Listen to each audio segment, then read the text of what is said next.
नमस्कार मित्रों, स्वागत है आपका हमारे YouTube चैनल जीएस मस्ती विद विनय सर के साथ। आइए जुड़ते हैं पेट से संबंधित कुछ महत्वपूर्ण तथ्यों के साथ जो हमारे एग्ज़ाम में यहाँ से सिलेबस में है। तो हमारे सिलेबस में है भारतीय इतिहास के बारे में अगर देखा जाए तो ये हमारा 5 नंबर में आएगा। तो जो जो टॉपिक जोड़े गए हैं पेट में उन्हीं को हम लोग पढ़ेंगे और इसके साथ साथ विस्तृत एक क्लास मेरी हर टॉपिक टू टॉपिक विस्तृत रूप से होगी। उसके बाद हम लोग उसमें आए हुए क्वेश्चन को देखा जाएगा। तो 5 नंबर भारतीय इतिहास से हो जाएगा। भाई भारतीय राष्ट्रीय आंदोलन 5 पढ़ेंगे। टोटल कुल मिला के 5 और 5 भारतीय राष्ट्रीय आंदोलन और एंशियंट हिस्ट्री, इन सबको मिला करके 10 नंबर का हमें पढ़ना है। हिस्ट्री से ही हमें 10 नंबर मिलने वाले हैं पेट में। तो उसी को हम लोग देखते हैं और अपनी प्रक्रिया को आगे बढ़ाते हैं। तो हमारे जो सिलेबस में है वो सिंध घाटी सभ्यता है। सिंध घाटी की सभ्यता के बारे में पढ़ा जाएगा, क्या है, कैसे है। तो अगर देखा जाए सिंध घाटी की सभ्यता के बारे में, कहा जाता है कि पाकिस्तानी पंजाब स्थित हड़प्पा नगरीय संस्कृत एक महान खोज थी। पाकिस्तानी पंजाब का मतलब ये हो गया कि पाकिस्तान में स्थित पंजाब है, वहाँ की हड़प्पा नगरीय संस्कृत एक महान खोज थी। 1853 ईस्वी में ब्रिटिश अभियंता अलेक्जेंडर कनिंघम, ये भी पूछता है, ने जो महान उत्खनक और अन्वेषक हुए हैं, हड़प्पा संस्कृति की मोहर देखी। मुहर के ऊपर वृषभ और कुलच्छा अक्षर अंकित थे, लेकिन उन्हें उसका महत्व नहीं समझ आया। उन्होंने जो मोहर देखी उसमें क्या था, मुहर के ऊपर वृषभ और कुलच्छा अक्षर अंकित थे, लेकिन उसका उन्हें महत्व समझ में नहीं आया। 1921 ईस्वी में जब भारतीय पुरातत्वविद द्वारा दयाराम साहनी ने हड़प्पा की खुदाई शुरू की, तब इसकी संभावनाओं की चर्चा होने लगी। दयाराम साहनी के बारे में आपको पता होगा। एक अन्य इतिहासकार राखलदास बनर्जी के बारे में जिक्र किया जाए, ने सिंध में मोहनजोदड़ो की खुदाई की। राखलदास बनर्जी का अगर जिक्र किया जाएगा तो मोहनजोदड़ो से संबंधित हो जाएगा। इसी प्रकार से अगर लोथल का जिक्र किया जाएगा, लोथल से भुगवा हो जाएगा खुदाई की। इसकी नवीनतम स्थान के प्रकाश में आने के उपरांत यह मान लिया गया कि संभवतः यह सिंधु नदी की घाटी तक ही सीमित है। अतः इस सभ्यता का नाम सिंधु घाटी सभ्यता या सैंधव सभ्यता रखा गया। क्या रखा गया? इस घाटी का नाम सिंधु घाटी सभ्यता या सैंधव सभ्यता रखा गया। मेन कारण यही था। अगर इसका भौगोलिक विस्तार देखा जाए, भौगोलिक विस्तार में अगर इनका जिक्र किया जाएगा तो हम लोग इसका भौगोलिक विस्तार देख लेते हैं, कहाँ से कहाँ तक सिंधु घाटी सभ्यता का भौगोलिक विस्तार। भौगोलिक विस्तार में देखते हैं, मांडा एक स्थान था। क्या था? आप यहाँ पे देख रहे हैं मांडा, ये जम्मू कश्मीर का ऊपरी वाला सिरा हम लोग देखेंगे, ये मांडा है। मांडा कहाँ है? जम्मू कश्मीर में, ये उत्तरी सीमा पे था। और इधर है हमारा सुतकांगेडोर। सुतकांगेडोर जो था, ये स्थान एक है बलूचिस्तान। कहाँ पे? बलूचिस्तान में है। और आलमगीरपुर था जो उत्तर प्रदेश में स्थित है, पूर्वी सीमा कहलाता था। आलमगीरपुर अगर पूछ ले यहाँ से, और इनिशियल पॉइंट में जाए तो आलमगीरपुर कहाँ पे है, किस जिला में? तो मेरठ जिला में है। कहाँ पे है? मेरठ जिला में है। आइए इसको हम लोग थोड़ा और अच्छे से देख लेते हैं, एक फिगर बना करके इसमें देख लेते हैं हम लोग। हम जिक्र कर रहे थे किसका? ये हमारा इधर था क्या? आलमगीरपुर था। क्या था? आलमगीरपुर था। ये आलमगीरपुर कहाँ पे है? ये यूपी में है। और किस ज़िले में है? तो मेरठ में। कहाँ पे है? मेरठ ज़िला हो गया। इसी के नीचे आता है हमारा दक्षिण वाला क्षेत्र, और यमच आता है। क्या आता है? यमच मतलब महाराष्ट्र। महाराष्ट्र में जैसे एक स्थान है आपका, क्या?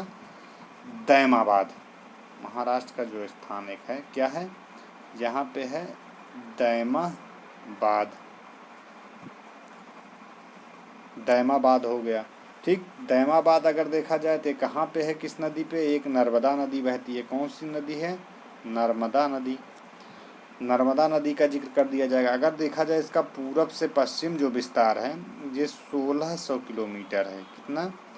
1600 किलोमीटर का जिक्र किया जाएगा। अगर उत्तर से दक्षिण देखा जाए ये 1400 किलोमीटर है। इधर क्या हो जाएगा, यहाँ पे हो जाएगा बलूचिस्तान। बलूचिस्तान में क्या है, सुतकांगे डोर। सुतकांगे डोर जहाँ पे है, यहाँ पे कौन सी नदी है, दास्क नदी, दास्क नदी है। यहाँ पे क्या हो जाएगा, यहाँ पे एक जम्मू कश्मीर का मांडा है। मांडा कहाँ पे है, जम्मू कश्मीर, अखनूर ज़िला है मांडा, जम्मू कश्मीर में। तो ये कुछ इसके तथ्य थे जिनको मैंने आपको इसमें बना के दिखाने की कोशिश किया। तो उन्हीं के बारे में जहाँ पे ये दिया गया है, ये हमारा मांडा हो गया, सुतकांगे डोर हो गया, बलूचिस्तान पश्चिमी सीमा है, आलमगीरपुर हो गया, दैमाबाद महाराष्ट्र में दक्षिण सीमा बनाता है। यही मैं आपको ये भी बताता चलूँ कि कौन सी कहाँ पे नदी थी। जैसे ये उत्तर प्रदेश, यहाँ पे मेरठ का डिग करेंगे तो यहाँ पे हम लोग देख लेते हैं हिंडन नदी। कौन सी नदी थी, हिंडन नदी थी। हिंडन नदी, नदी भी पूछ सकता है। देखिए बहुत डेप्थ में हम लोग पढ़ेंगे एकदम डीप में जाके, चीज़ें छूटे ना कहीं से भी, कोई एग्ज़ाम बने। और यहाँ पे मांडा अगर बात करते हैं, यहाँ पे कौन सी नदी थी, यहाँ थी चिनाब नदी थी, चिनाब नदी थी। चिनाब नदी के बाद अगर देखा जाए यहाँ पे बलूचिस्तान में एक दास्क नदी थी। कौन सी नदी थी, ये दास्क, दास्क नदी थी। अगर यहाँ पे देखा जाए महाराष्ट्र में नर्मदा नदी थी। अगर नदियों का जिक्र किया जाएगा नर्मदा हो जाएगा, दास्क हो जाएगा, चिनाब हो जाएगा, हिंडन नदी हो जाएगा। तो इस प्रकार से हड़प्पा सभ्यता का विस्तार बताया जाता है इन नदियों के मध्य। अगर इसकी लंबाई चौड़ाई हमने बताया 1400, ये 1600 पूरब दिशा की ओर। तो ये उसका विस्तार है सिंधु घाटी सभ्यता का। अभी तक प्राप्त साक्ष्यों के आधार पर कहा जा सकता है कि सैंधो सभ्यता का भौतिक विस्तार उत्तर में मांडा से लेकर अभी जो मैंने बताया, दक्षिण में नर्मदा के मुहाने तक तथा पश्चिम में सुतकांगे डोर से लेकर पूर्व में आलमगीरपुर तक है। कभी कभी नदियों से भी इसका विस्तार पूछ लेता है, कौन कौन सी नदी के मध्य इसका विस्तार था। तो नदी, ये जिला प्रदेश भी याद करके रखिए और नदी भी याद करके रखिए, क्वेश्चन किसी भी प्रकार से बन सकता है। देखा जाए यदि सिंधु घाटी सभ्यता का जो क्षेत्रफल है 13 लाख वर्ग किलोमीटर है। जो हमारी सिंधु घाटी सभ्यता है इसका अगर क्षेत्रफल का जिक्र किया जाएगा तो कितना है, 13 लाख वर्ग किलोमीटर जिक्र किया जाएगा। आइए देखते हैं काल निर्धारण क्या होता है। काल निर्धारण के बारे में बात करते हैं। ये जो काल निर्धारण है, सैंधो सभ्यता की तिथि को निर्धारित करना भारतीय पुरातत्व का विवादास्पद विषय रहा है। काल निर्धारण के समय में अगर ज्ञात किया जाएगा तो जो काल का निर्धारण किया जाता है इसमें हम लोग क्या करते हैं, रेडियो कार्बन C14 का जिक्र किया जाता है। रेडियो कार्बन या कार्बन 14 का जिक्र किया जाता है। ये क्वेश्चन पूछता है काल निर्धारण में, तो C14 या कार्बन 14 का प्रयोग किया जाता है। जैसी नवीन विश्लेषण पद्धति के द्वारा सिंधु घाटी सभ्यता का निर्धारण जो हुआ था 2500 ईसा पूर्व से 1750 ईसा पूर्व माना जाता है। कब माना जाता है, 2500 या कहीं कहीं आपको मिल जाएगा 2350 से 1750 तक। तो आप इसमें कन्फ्यूजन मत होइएगा।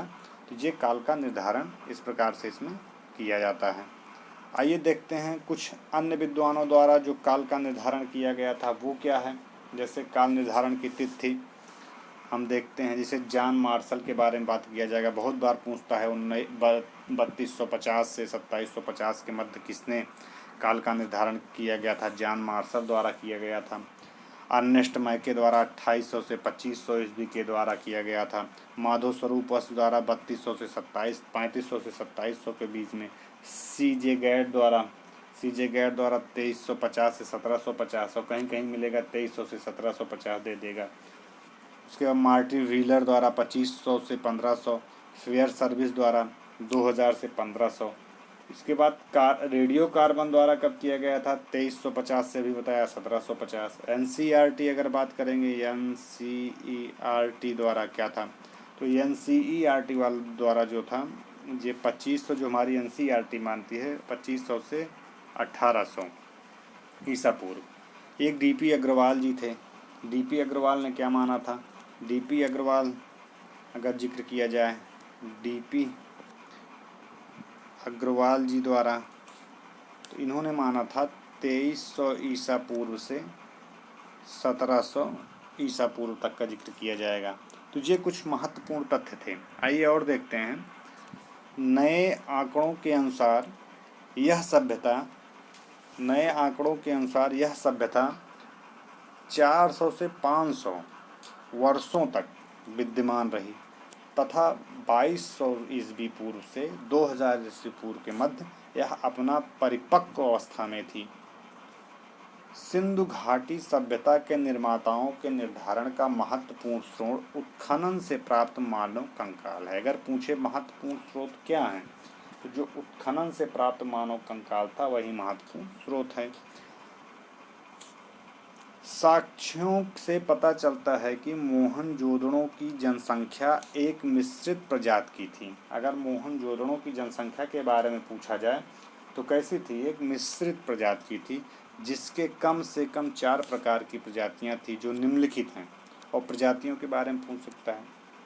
और प्रजातियां देखते हैं, जैसे प्रोटो ऑस्ट्रेलाइड, भूमध्य सागरीय, अल्पाइन और मंगोलाइड थे। ठीक। विद्वान के बारे में देखते हैं। विद्वानों के अनुसार सिंधु सभ्यता के निर्माता के बारे में जिक्र किया जाता है। जैसे डॉक्टर लक्ष्मण स्वरूप जी आर्य थे, आर्यों का जो है खोज किए थे। गार्डन चाइल्ड सुमेरियन सभ्यता के निर्माता थे। व्हीलर दास एवं राखल दास बनर्जी का जिक्र किया जाएगा तो वो द्रविड़ से संबंधित थे। द्रविड़ सभ्यता, राखल दास बनर्जी को हम किसमें के अंतर्गत लेते हैं? द्रविड़ सभ्यता के अंतर्गत लेते हैं। अगला देखते हैं।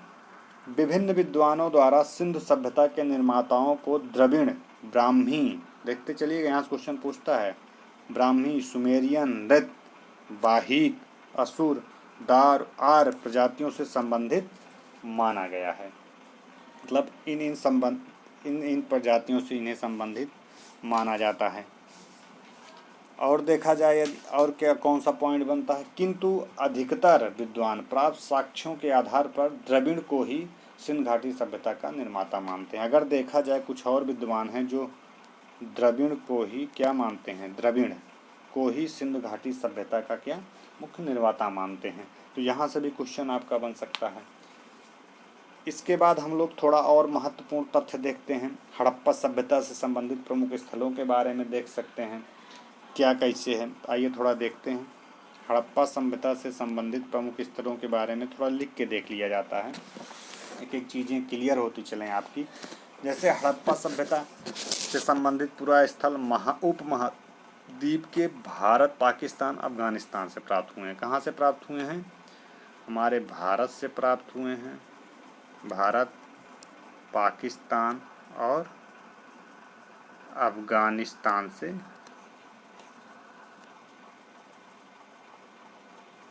प्राप्त हुए हैं। अफगानिस्तान में मुंडीगाक तथा सोर्तोघोई जैसे 2 हड़प्पाई सभ्यता स्थलों के साक्ष्य मिले हैं। अगर पूछा जाए अफगानिस्तान से क्या मिल गया है, अफगानिस्तान का जिक्र किया जाए तो यहाँ पे आपको क्या क्या मिलेगा? अफगानिस्तान से